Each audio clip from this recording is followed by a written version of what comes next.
Hello, and welcome to another episode of AirMeOut. And with me here is Titilayo, the CEO of Larry Issue brand. Hello, Titilayo. How are you doing? I'm fine. How are you doing? How's today? How's work? Fine. You this fine that you just said. Are you sure? How's today been like? Today was a bit stressful, but I can't complain. Sorry about that. So, who is this Titilayo? Okay. My name is Titilayo Bisiriyu once again.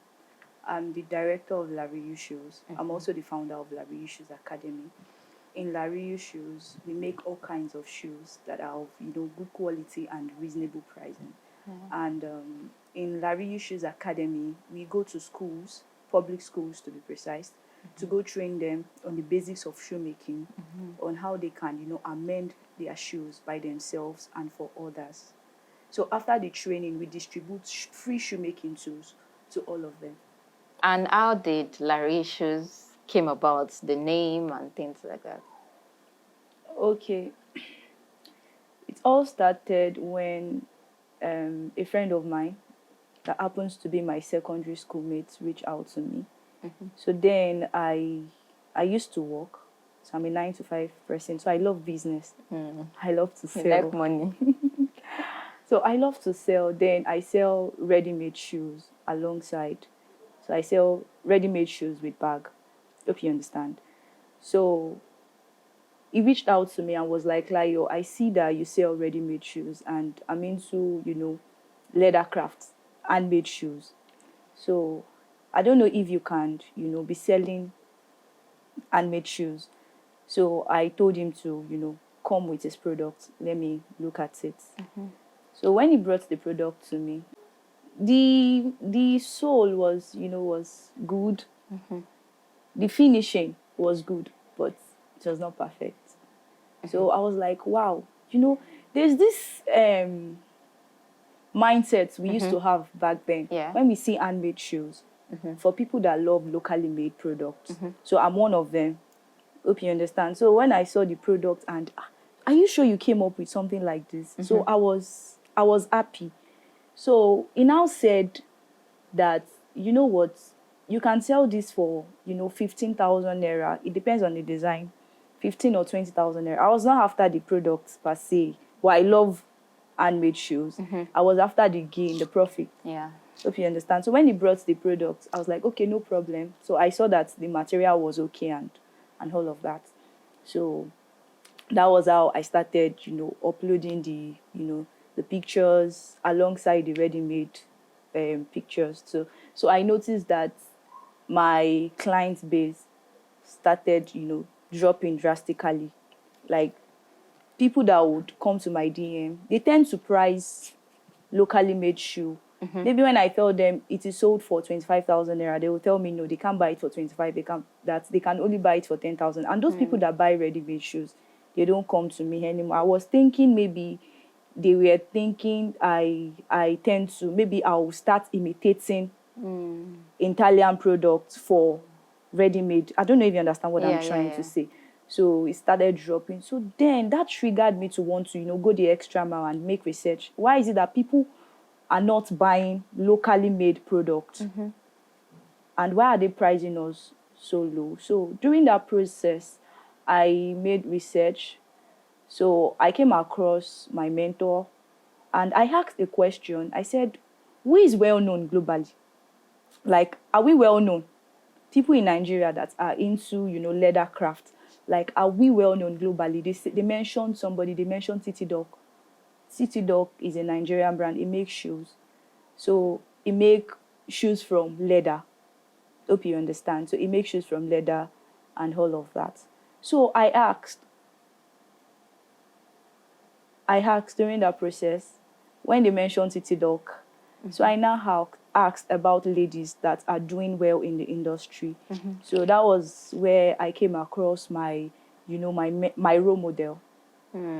If you understand, she happens to be the most, richest female shoemaker in Africa. And, she makes shoes from recycling and tires. Hope you understand. So when I came across, biography, that gingered me to want to. So there is something I noticed was that the thing was that there's difference between speaking people's language and speaking it so well. She was able to speak people's language, in the sense that she she came up with the idea of having to produce shoes that would stand the test of time. As at 2017, I came across a product at a hotel.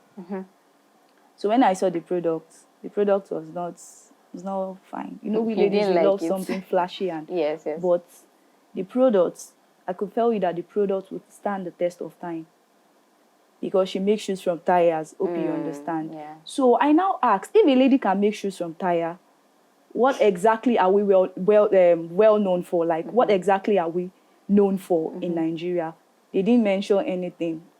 Interesting. So we were trying to, imitate other people's products. So I asked, the second lady they mentioned that is actually doing well in the industry, make shoes from, batik and all of that. So for every shoe you see out there, during my research, I came across, products like, Ferragamo, Gucci, all those brands like that. So for every product, they speak their own language. For my role model, as product would stand the test of time because she makes shoes from tire, recycling, of course, Yes, blending, so it is not fine. Hope you understand, but it will stand the test of time. You see, for Ferragamo, their leather, when you study it very well, you notice that their leather, it is 100%. You see, for Clark, it is the comfort. I don't know if you understand what I'm trying to say. So for this particular person, the only thing is that, one thing I tell people is that there is no way we can do it. We cannot beat them when it comes to leather craft. They are very good. I can say it anywhere. But the fact that we were able to, come up, as of today, as I speak, like now, as we speak, we are actually doing well because it takes a whole lot for us to, make use of our bare hands, to produce something that would actually compete with the global standard. Sorry, let me quickly chip in something. I made a shoe. It is called Goodyear Welton for a client that reached out. So the process, everything was just with our bare hands. And the shoe took just 1 month, like 1 month to finish the shoe. So it shows that if we have the complete machineries, we can actually do better. Hope you understand. So my own aim was to, compete globally.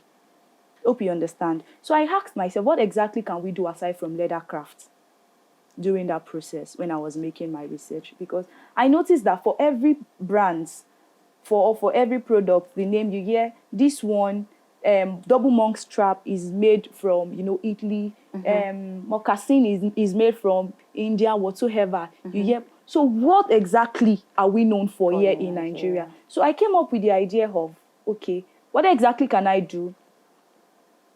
Making use of our own natural resources, to produce a particular kind of insole that would help resolve health issue globally. I don't even understand because that's the only thing we can do to compete with them.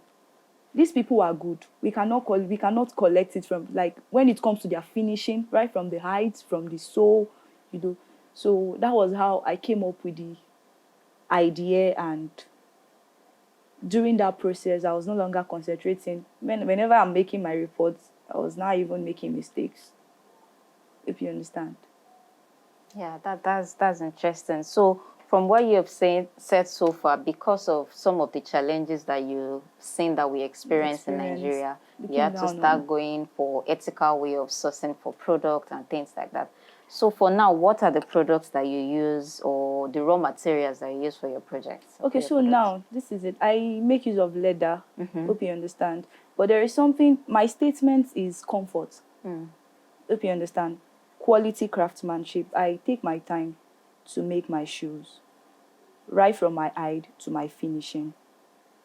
Hope you understand. Yeah. So I take my time to, to make my shoes, and I make sure that every of my shoes, since I'm not, now, it takes a whole lot for you to come up with, that kind of insole, because it is not scientifically proven that 90% of people tend to have backache or leg Yeah. ache. But for me, I know that I used to have backache or leg ache, which means other people too. When you go to the bank, you see people, they make use of throw pillow. Yes. So yes. which means, It's their shoes. or Wow. so hope you understand. Yes. So I am not yet, like, I've not gotten to You are that the- yet. yes, So yes. so I make sure that for every of my shoe, you wear my shoe, you don't have to feel leg pain, not leg ache. Yeah, I see. You don't have to feel leg pain. You don't have to feel any kind of discomfort. So for me, it is, comfort and quality craftsmanship. So that's interesting. So now, how were you able to? Because you mentioned earlier that you were a 9 to 5. So the transition from being a 9 to 5 to an entrepreneurship, I'm curious, how did that happen? It's, as I mentioned earlier, yes, I was working. I used to work with a company like that. I work in the accounting department. Yeah. If you understand. So it was not easy. When I told them I want to, resign, they were like, "Are you serious?" I was making mistake. I was no longer I'm this kind of person that I tend to go the extra mile. Whenever I'm interested in things, hope you understand. And there's this mantra I lived on that says, the further you go, the clearer the vision becomes. I don't care. That's I will true. just. You just go. So I was no longer, feeling the job anymore. So you I just just had left to. 9 to 5. Yes, I resigned. Without thinking about, oh, what if this business doesn't work? Without any form of, let me say, so is it that there's money somewhere that you just like, okay, you just left like that? Wow, that's very brave. So Thank you. how did this just start? Your first design, how did it come up? Was the sales? Just give us something. How did that happen? Okay. For the first design, okay, let me start by, it was not nice, but for the fact that two things happened. The first one was discrimination. Hope you understand.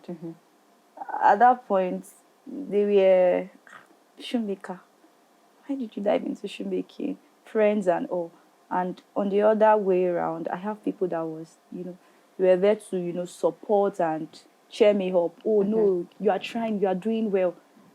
Hope you understand. Yes. So my first design didn't come out the way it should, but I tried my best since I have passion. I tell people I am shoe. Shoe is me. That's interesting. I am sure is me. So did you learn from someone or you did research on your own? How did you come about this? Because I know that shoemaking is not just easy. It's not something that you just start on your own. What was the process like? It was hard. Very hard. Yes. Then I saw somebody's. It was one person's shoe that I saw. Person was wearing a Chelsea boot. So when I saw this, I was like, this your shoe is nice. Where did you get it from? So he said, there's this man that makes shoes for him. So that was how. Then I was staying at Apapa. Okay. Then my boss was staying around Agboju. I don't know if you know Agboju. I don't So know. I go all the way from Apapa to Agboju, then to go learn. Due to the fact that I saw that the shoe, the Chelsea boots it was putting on was very nice. It was not easy, to be honest. It was not easy. So I know that the industry is like a male-dominated industry, and you going to learn, were you the only female in your class? That transition being the only, I'm assuming here now, how is it like being a female in that industry? it was hard, very hard, to be honest. At some point, I had to stop from where I was learning because, the boss was trying to. So I went to another place to go learn. It was not easy. I won't lie to you. Then the boss would be like, you need to resume by 8. You know where I'm coming from, sir. But then I know what I want is good. Hope you Yes. understand. So despite everything, I just had to I'll wake up very early, you know, I'll make sure I get there by 8 or 8:15 thereabout. Hope you understand. It was very hard, very, very hard for me. So So now, saying that you made that transition and you just woke up one day and you're like, I want to resign my job. How did your friends, your family, and how did they take that? And they're like, do you know what you're doing? so they know me to be that kind of person that when I say I want to do something, I tend to do it. I'm a risk taker. And nobody, so far, I was able to tell them this is what I want to do. I don't think they don't stop me. And you got enough support from them? Yes, my mom, at some point, when I was having issue with my clients, she will even be the one to reach out to some of them. Wow. Yes. And for friends too, that helped.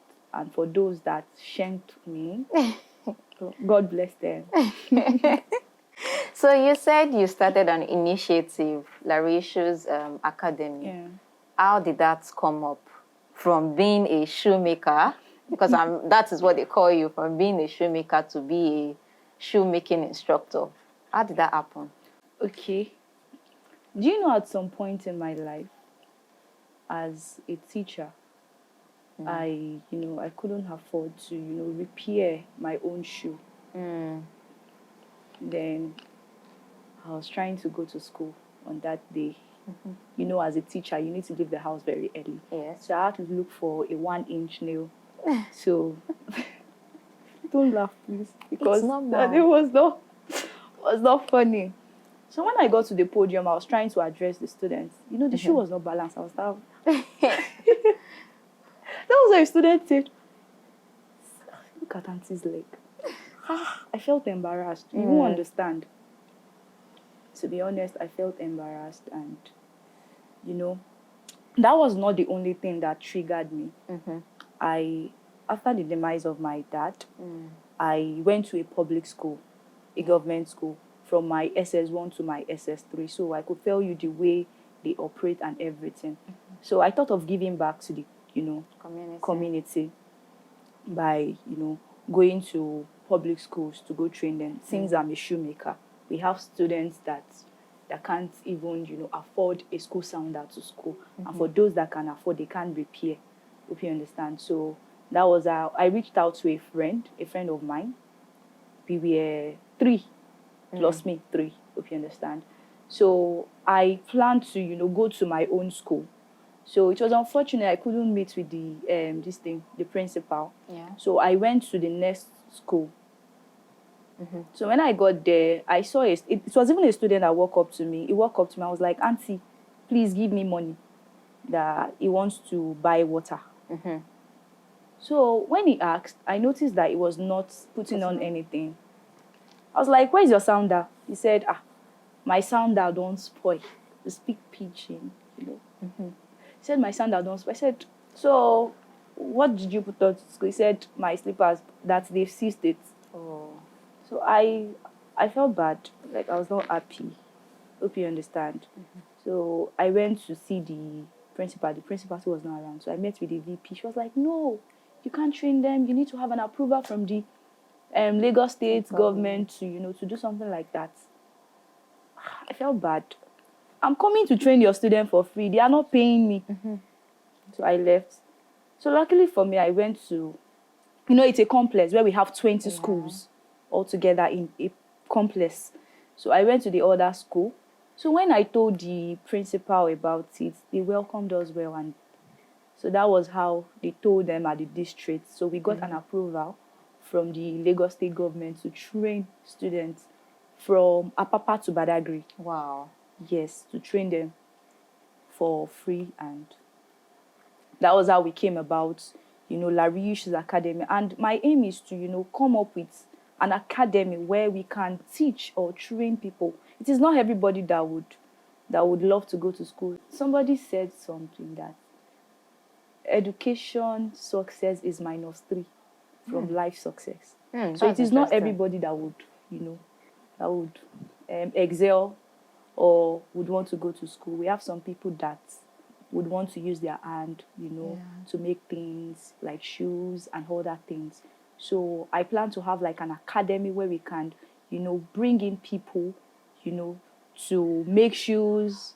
And after making shoes, they said something in 41 book of power of law or something, I've forgotten. There's this place where they said, and I noticed what my mentor did. She employed those people that their legs are amputated to make shoes, and she was able to distribute globally. She's from Ethiopia, as I mentioned earlier. Yes. If a lady can come from Ethiopia and her shoe is here in Nigeria, Yes. Lagos to be precise, it means that the production whatsoever is. Yes. Yeah. So the idea is to, having people that are interested, bring them. Even if you don't have money, you can learn. And after everything, then you work. Yes. A means of curating employment for that's people. true. That's true. That's interesting. And that has been the participation from students, and do you get support from their parents? Or is it that some of these students just join because they don't have source of income, or are there people that are willingly joining this academy to learn? Okay, so now we are starting by going to public schools. So I think 2 months ago, we trained close to 1,000 students. Wow. Yeah, from GS1 to GS3. So we've been training them like that. If you understand. So after the program, we tend to distribute free shoemaking tools to all of them. Yes. So those tools will be used to, amend their shoes by themselves. They don't have to bother their parents. Oh, that's interesting. So do you get support from, you mentioned that you got approval from the Lagos State government. So do you get support from Lagos State, or how do you finance this project? No, we didn't, but we have people that, like, I reached out to people to support, just like crowdfunding. Oh, okay. And I also... That's interesting. You mentioned that you're a risk taker. Is there any particular incidents that you knew that, oh, I am a risk taker in going in this line? To be honest, I have. What happened? Then I think I was working. Okay. When a man came to my place of work around Apapa. So then I was trying to make research on, how to come up about my insole. Okay. So the man brought something similar to what I was doing. So when I saw it, I was like, oh, wow. Please, where do you stay? He said, Badagry. Have you been to Badagry before? No. Okay. Badagry is very far from Apapa. Yeah. So when he said Badagry, the next day, I went to Badagry. Unfortunately, that day was on Friday, so the next day was on Saturday. So I went to Badagry. I don't have body, I'm small. I'm a small girl. So you went to Badagry like that? See the way I'm laughing. I didn't tell anybody. Wow. When I got there, I called him. So saying number not reachable. Wait, I'm trying to understand. It came to your office, right? It was just not even my office. Like, it was just going. So it was with the machine. Like, when I saw it, I was like, sir, please, can I see? So when I saw it, I was like, oh, this is something related to what I was making research. Yes. So I said, please, where did you stay? He said, no, I don't stay here. I'm coming from Badagry. Okay, no problem. Can you give me your contact? And you just went to Badagry like that to look for him? I didn't tell anybody. Yes. To look for him. And when you got to Badagry, what happened? So when I got to Badagry, I called his line, not reachable. I was there under the sun, in front of one police station. I don't know anybody. Yeah. So I saw one brother that was coming. I was not like, please, can I make use of your phone to call this? So when I called the line, it went through. Hello, sir. It is me, that girl that saw you at Apapa. I want that machine and hoe. I was like, oh. Okay, no problem. can you come to so place? It's In not, Badagry. yes, so when I got there, he took me to his repairer's shop, the place where he placed those, because he said he gets the machines from China. So whenever I bring them in, they help him repair hand. So we went to the repairer's shop. So when we got there, it was even one. So it's not like I was able to touch the machines and, So I told him that, please, is there a way I can get something like this? Because I was not getting what I wanted. He only showed me one. I was thinking you have a lot. So it was not like, there is no way I would have to, pay him. Okay. Yeah, I got scammed. It was painful, but there's nothing I can do. I was able to, touch the... So you got scammed by just touching yes. the machine? No, I got scammed because he requested that I pay him to help me get the machine. That was what year? That was, let's say, 2021. Wow. 2021. About how much was that? He collected 30,000 naira. As down payment? Yes, down payment. Wow, that's... He collected 30,000 naira from me. So at what point did you realize that, okay, this man has scammed So me? the next day I tried calling him. Baba was not picking up my call. Did you use another person's number? I tried calling, like it was not even going through. At all? It was not going through. But I was not, in life, you need to face some challenges. Yeah. If you understand. So it is part of it. And they said experience is the best teacher. Yeah, that's true. If you understand. What makes me different, or what makes my school of thought different from yours, is I tell people where I was at the particular time, you were not there. Yeah. So that is where experience comes in. So if anybody wants to do something like that, I should be able, and it has also, for the fact that I was able to touch the stuff, I was able to realize one or two things about the stuff. So what are the major challenges that you faced since you transitioned from being a 9-to-5 to being a business owner, to be an entrepreneur? And what advice do you have for people that want to take this bold move? What kind of advice do you have?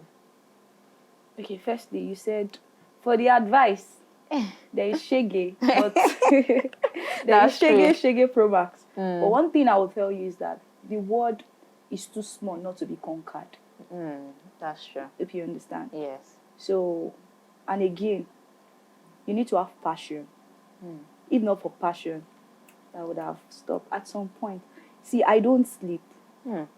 I don't sleep. At some point, I was suffering from, is he insomnia or something? Yes. I don't sleep. I even relied on drugs. Wow. Yes. At some point, I will cry. After crying, I'll take a picture of myself by crying. After the tears and everything, I'll wipe on my face and, just look for something that will cheer me up.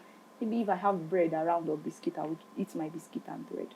Don't worry, you are doing well. Yes. You'll be a great person. So it's just, I told you that the mantra I lived on was, the further you go, the clearer the vision become. And during that process, you need to, overcome some challenges. Yes. If you understand. For the vision to be clearer. Yeah, that's true. That's so really for those wonderful. people, they're shaggy, but they should not give up because the world is too small. Don't give up. Yeah, there is shaggy. Don't give up. There is shaggy, but you overcome the shaggy. So for the challenges, you're able to overcome it because of the mantra that you've been able to live on. The vision become clearer. Yes, the further you go, the vision become. vision. Thank you so much, Layo, for coming here. We really appreciate you, and we can't wait to have you some other time. But before we go, what is the next thing? Where can we see Larry Issues? Is there like a collection coming up? Just give us or it's just a tight-lipped thing. Okay, there's nothing. I make shoes, Abby? Yes. So if they want to, reach me, they can reach me on, IG, LinkedIn. So on IG, Riyu Shoes, RIYU_shoes, SHOES. Then on Twitter, TikTok, LinkedIn. On LinkedIn, Lariyu, Bisiriyu. Yes. But they can search for Bisiriyu Titilayo. Okay. Bisiriyu Titilayo. Thank you so much for coming, and see you in the next episode. Bye.